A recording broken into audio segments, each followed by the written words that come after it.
굿모닝 인포맥스 함께하고 계십니다. 바로 모셔서 시장 얘기 이어가 보겠습니다. 테이바소프트의 강승희 대표 함께하겠습니다. 대표님 안녕하세요. 안녕하세요. 네. 이제 3월 마지막 날 4월과 만나는 이번 주 시작이 됐고요. 사실 지금 기사로 나오고 있는 내용들 보면 트럼프 행정부가 상호 관세 발표 앞두고 최대 20% 관세율을 적용하려고 지금 뭐 논의 중이다, 이런 검토 중이다, 뭐 이런 소식도 지금 전해지고 있는 상황인데 긴장감이 좀 높아지고 있습니다. 그런 가운데 오늘 주제가 근데 빌런은 관세가 아니라 미국 채권이다예요. 어떤 관점이실지 좀 궁금한데요. 관점이라기보다 네. 이제 주말에 블룸버그에서 이제 오피니언이라 그래서 보내주는 자료들이 있는데 그 자료를 보면서 이렇게 보면 볼수록 내용이 좀 이렇게 되면은 진짜 글로벌리 이제 진짜 폭락 같은 일이 일어날 수도 있겠다. 이렇게 되면? 되면 그런 생각이 들어서 한번 체크를 해보면 좋겠다라고 생각이 들어서 준비를 해봤습니다. 어떤 내용일까요? 일단 뭐 관세, 채권 금리, 그리고 일부러 이렇게 이자 부담을 낮추려고 일단 일시적으로 낮추는 거 아니야라는 얘기는 지속적으로 좀 제기가 되어 왔어요. 네, 근데 네. 이제 저는 개인적으로 뭐 일부러 뭘 낮출 수 있다 없다라는 부분에 대해서는 별로 동의하지 않아서 저는 그냥 시장에서 수급에 따라서 움직이고 있는 거지. 그분들도 자기가 맘대로 못하니까 뭐 자꾸 이런 말도 하고 저런 말도 하고 왔다 갔다 왔다 갔다 네네. 왔다 갔다 하면서 네. 그걸 이제 맞춰가고 있는 거다라고 보시면 될 것 같아요. 그래서 최근에 이제 뉴스들 보시면은 미국 주식 답이 아니다, 이 얘기가 계속 나오고 있는 거잖아요. 그렇죠. 그리고 이제 미국 주식에 대한 투자자들이 변하고 있고, 그래서 미국 주식에서 빼서 유럽으로 가고 있다. 네. 이게 가장 최근에 많이 나온 뉴스예요, 그죠? 그리고 고점 대비 미국이 제일 많이 빠졌다. 그러면서 이제 허트넷 같은 분은 나와서 글로벌 자금 이동이 시작됐다, 이런 얘기를 하고 있고, 유로존으로 21년 이후에 제일 많이 빠르게 움직이고 있다. 근데 그 부분은 저희가 그때 지난번에도 얘기를 했지만 독일에서 예산을 쓰기 재정 지출을 하기 시작하면서부터 더 심해진 상황이고, 네. 그리고 그 전에도 이미 시작은 됐었고, 하지만 천천히 되고 있었던 상황이라고 보면 되겠죠. 네. 그런 와중에서 이제 현금 비중은 계속 높아지고 있다. 미국에 있는 주식 매니저들도 그런 뉴스들이 계속 나고 있고, 그러면서 이제 방어적인 섹터로 올라가고 있다라는 뉴스들이 계속 나고 있어요. 그러면서 결국은 이제 6천 넘어가려면 관세 어떻게든지 해결이 돼야 되고, 그 다음에 인플레이션도 진정이 돼야 된다. 이런 게 지금 최근의 컨센서스라고 보시면 되잖아요. 네. 근데 그런 와중에 뭐라고 이제 제목이 뭐라고 나온 건가 하면, 이 그림이 본드 그 007 본드에 나오는 악당이에요. 악당 그림을 갖다가 놓고서 이게 누가 빌런이냐는 거죠.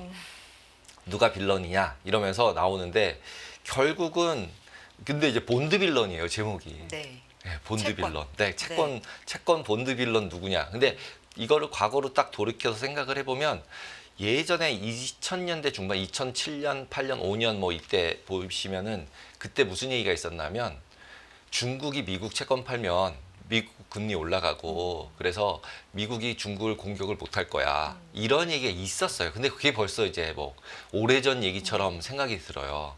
근데 그때 이제 얘기된 게 채권을 파는 게 빌런이잖아요. 그래서 중국이 원래 빌런이었어요, 이때 당시에는. 그랬는데 지금은 이제 아무도 그렇게 얘기를 하고 있는 사람은 없어요, 그죠? 근데 이분이 얘기한 게 뭐냐면, 제목이 무역 전쟁은 물건을 가지고 왔다 갔다 하는 거잖아요. 근데 그것보다 더 심각하게 문제가 되는 거는 돈이라는 거예요. 그러니까 무역보다 돈은 빨리 움직일 수 있기 때문에, 무역은 지금처럼 뭐 관세도 해야 되고 수출도 미리 해서 얘기해서 그걸 주고받고도 해야 되고, 이러니까 시간이 천천히 가는데 반해서 돈은 그렇지 않다는 거예요. 그러면서 이제 차트를 하나 가져온 게 이제 차이나가 가지고 있는 미국 에셋이에요. 그럼 쭉 올라간 거 보시면 2010년 이후 정도, 2012년 정도까지 계속 급증을 해서 늘어요. 네. 이게 결국 무역이 결국은 이제 잘 되다 보니까 미국에 중국에서 물건을 팔고 그 돈을 받아서 그 돈으로 미국 국채를 사고, 그러면서 에셋의 대부분은 그러면 국채인 국채죠. 거예요? 대부분이 국채죠. 네. 그래서 그 부분이 쭉 올라갔다가 결국 국채를 안 사주니까 계속 내려가고 있는 거죠. 근데 이때 당시에 그래서 나왔던 얘기들이 그런 거예요.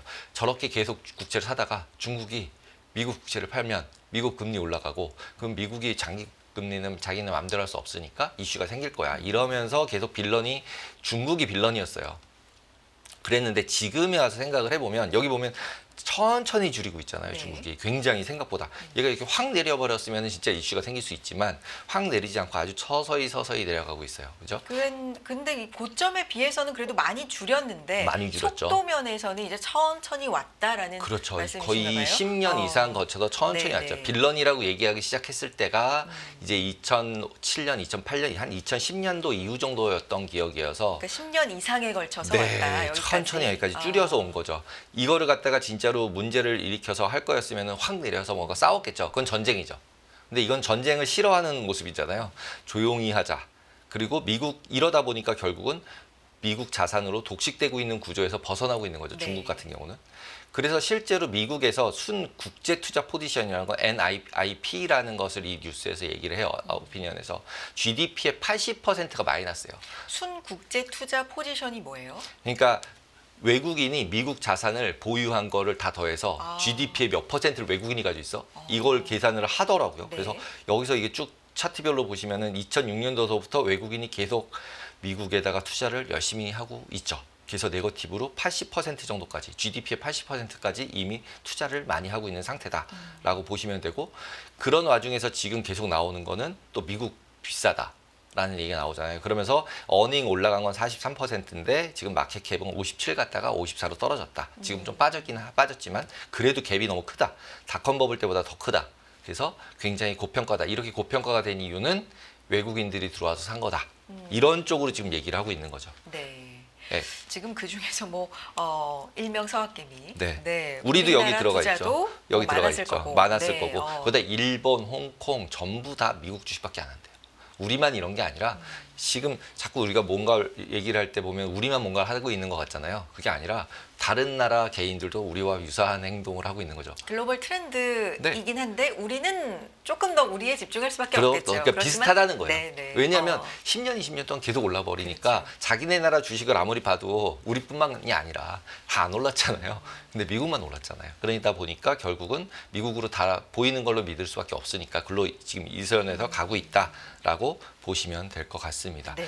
그래서 이제 결국은 닷컴 이제 버블 때만큼보다도 더 커진 상태고 그러다 보니 미국으로 계속적으로 모였다. 그러면서 지금 아까 80%라고 얘기를 했는데 그게 왜 어떻게 과거 대비 변했는지도 이렇게 자료를 만들어서 보여주고 있어요.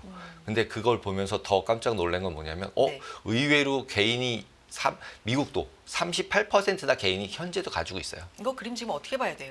그러니까 하늘색이 개인 포지션인 거고요. 그다음에 녹색이 패시브 뮤추얼 펀드, 그 밑에 있는 하얀색이 ETF, 그 밑에가 액티브 뮤추얼 펀드. 네. 이러면서 비중을 100이라고 있으면은 그걸 누가 가졌나를 보여주고 있는 거예요. 인베스터들 네. 종류별로 나눠서.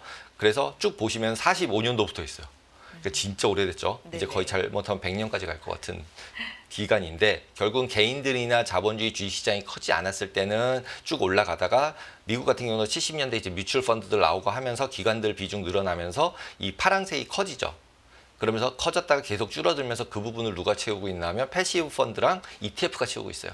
그리고 여기서 증가되고 있는 부분 보시면은 ETF하고 개인이에요. 네. 하얀색이 점점 늘어나죠. 과거 대비해서 네네. 이렇게 벌어지는 게 보이시잖아요. 그래서 이 부분 하얀색이 이제 ETF들이고요. 그다음에 패시브들도 조금씩 늘어나고 있고 개인들도 이때까지 계속 줄어들다가 한 2010년도 이후부터 계속 늘어나고 있죠.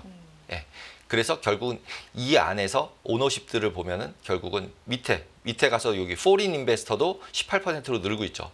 여기 하늘색이. 네. 그래서 지속적으로 늘어나고 있는 게 미국 개인들도 주식 포지션이 늘어나고 있고 그다음에 외국인들은 아주 크게 늘어나고 있고 그래서 결국 팬데믹 이후에 결국 더 그러니까 외국인들이 미국으로 많이 가고 있다. 미국 입장에서 이제 외국 자본이 그렇죠. 그만큼 들어온 특히 거죠. 외국 개인이 외국 많이 개인도 들어오고 있다. 있는 거죠. 예. 네. 그래서 결국 이런 상황에서 그러면은 어디서 어떻게 온 거야라고 보면은 유럽에서 미국으로 일단 이전을 한 양이 2020년도부터 엄청나요. 보다 보시면은 이 노란색이 유럽이고 서유럽이고 그다음에 파란색이 미국인데 자금 유입되는 거 보시면 엄청나게 미국으로 유입되는 게 보이시죠? 차이가 너무 너무 심하잖아요. 크네요. 그러니까 네. 밑에서 유럽에서 빼가지고 다 미국으로 간 거죠.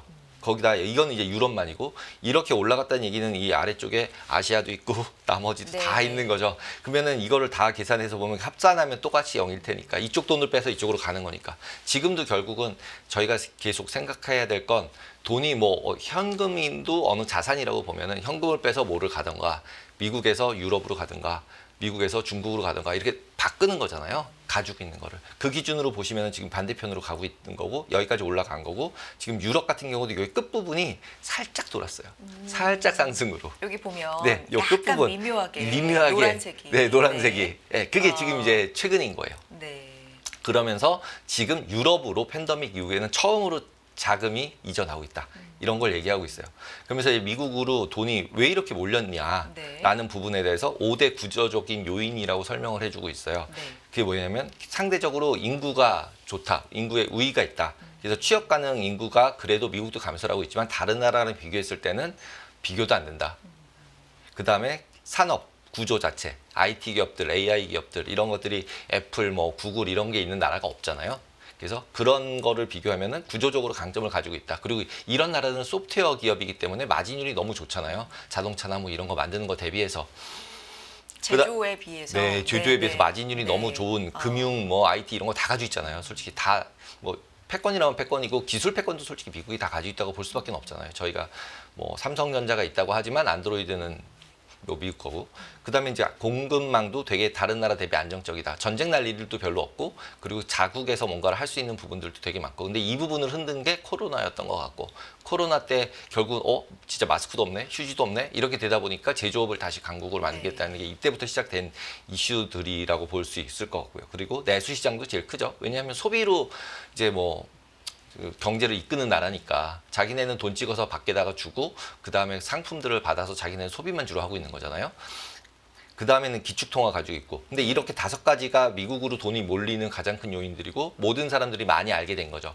우리나라도 그렇고 우리나라 개인들의 입장에서도 그렇고 다른 나라 개인들도 그렇고 보시면은 이런 우위를 가진 나라가 글로벌하게 아무리 찾아봐도 미국밖에 없다. 미국밖에 없는 거죠. 그래서 이제 미국 예외주의, 미국에 대한 무한 신뢰, 시장에 대한 특히 이렇게 뭐 한 2, 3년 이제 갔던 게 최근에 흔들리고 있는 건데 지금 보여주신 표들을 보니까 증거들을 보니까 네. 약간 더 걱정이 되는 부분이 미국으로 전 세계 돈이 많이 몰렸구나라는 걸 네. 볼 수가 있었잖아요. 네, 그렇죠. 그러면 경기 침체 우려로 미국 주식 시장이 흔들리면 미국 개인들만 문제가 아니라 지금 전 세계 개인들이 문제인 거니까 네, 맞습니다. 침체 우려로 시장이 빠졌다? 근데 침체에 더 빠진다. 왜냐면 돈이 네. 없어지는 거니까. 없어지는 거니까 네. 빠져서 밖으로 나가잖아요. 그러니까요. 그게 이제 중국으로 가고 유럽으로 가고 있는 게 이제 눈에 보이기 시작한 거죠. 올해 들어서. 그러면서 이제 그 핫 이슈에 올라 있는 게 트럼프가 관세 정책을 하면서 나 혼자 잘 살 거야라고 얘기를 하니까 나머지 나라들이 너가 이제 짱이야, 왕이야 이러면 하면서 따라가 줬는데 네. 저렇게 나오면 내가 계속 같이 갈 수가 없지라는 생각을 할 수밖에 없는 거죠. 그러면서 이제 결국 미국의 자본 리스크, 유동성, 보호주의 부분들이 이슈가 생기고 있죠. 지금 이 사진도 거기서 나온 사진인데 캐나다 사람들이 미국으로 여행하는 게 급감하고 있대요. 그러니까 미국 싫어하기 시작하는 거예요. 신뢰가 떨어지는 거죠. 뭐 그 내부에서는 아메리카노라는 단어도 일부 안 쓴다. 뭐 이런 얘기도 네, 있으니까. 있으니까. 감정은 이제 뭐 이제 알겠어요. 나빠진 거죠. 네네, 나빠지고 있는 거죠. 근데 이제 그거 자체가 이제 신뢰라는 거죠. 내가 너가 나를 잘 지킬 거야. 왜냐면 이제 국방을 지켜주는 거를 대가로 뭔가 가져갔던 건데 그걸 자꾸 안 하겠다고 그러니까 그럼 나머지 가지고 있었던 것도 내놔야죠. 이제 다른 나라 입장에서 보면 그 부분들이 계속 되는 거고 그리고 여기서 이제 지적을 하는 게 뭐냐면 물건들은 계속 이전하는데 비용과 시간이 많이 드는데 반해서 ETF 자금은 클릭 한 번에 수십억 불씩 왔다 갔다 하기 때문에 그렇죠. 예, 생각해 보면 클릭하는 거 그다음에 우리는 의외로 레버리지를 또 우리들은 열심히 잘 쓰고 있잖아요. TQQQ 뭐 테슬라도 레버리지 ETF 뭐 그 채권도 레버리지 그렇게 쓰고 있기 때문에 클릭하면 한 번에 돈이 왕창 빠져서 미국에서 나올 수 있는 그 다음에 그런 상황들이 16년 전에 이제 글로벌 파이낸셜 크라이시스 때 멕시코에서 연금만들한테 돈을 가져오라 그랬대요. 밖에 투자한 거를. 그래서 결국 페소가 폭락을 막기 위해서 페소가 막 폭락하니까 해외 투자해 놓은 거 다 가져와. 이렇게 하니까 페소를 사고 미국 달러를 팔아야겠죠. 멕시코 입장에서는 이런 일을 강제로 시켰던 적이 있는 거예요. 이게 결국 어떻게 생각하면 저희가 생각했던 옌 캐리 트레이드 했던 거 청산과 유사한 거죠. 옌이 밖에 나가 있었는데 옌 돈을 가지고 들어와. 이게 옌 캐리 트레이드 청산이잖아요. 자금 이동이 굉장히 쉬워졌다. 쉬운 거죠. 네. 더 쉬운 상황이라는 거죠. 그래서 결국은 이런 부분들의 가장 핵심은 네. 결국은 신뢰다라는 부분인데 그러면서 이 돈 이제 저자가 이제 얘기한 게 터키 리라가 나와요. 터키 리라가 그렇게 뉴스에서 많이 회자되지는 않았지만 최근에 이제 굉장히 급락을 했죠.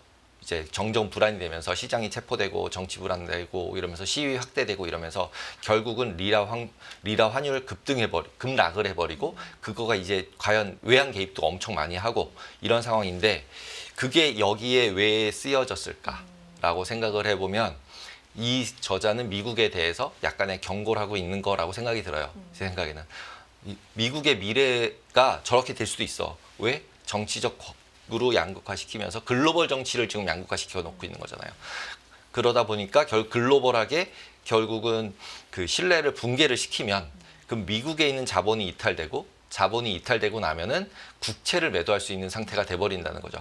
그러면 지금 베센트나 이제 계속 얘기하는 게 미국 국채를 살 사람을 계속 찾고 있는 거잖아요. 그래서 뭐 스테이블 코인이다 뭐 이런 얘기들이 계속 나오고 있고 그 얘기랑 유사하게 연결이 되는 거죠. 지금 이렇게 돼서 신뢰가 없어지는 상태가 되면 안전자산이라고 미국 채권을 사줬는데 거기다가 지금 이제 달러 약세가 된다는 얘기도 계속 하잖아요. 근데 이제 달러 약세가 계속된다고 얘기를 하지만 달러 약세가 계속된다는 얘기는 미국 국채를 들고 있는 사람은 환차 손이 발생하죠. 그렇죠. 네.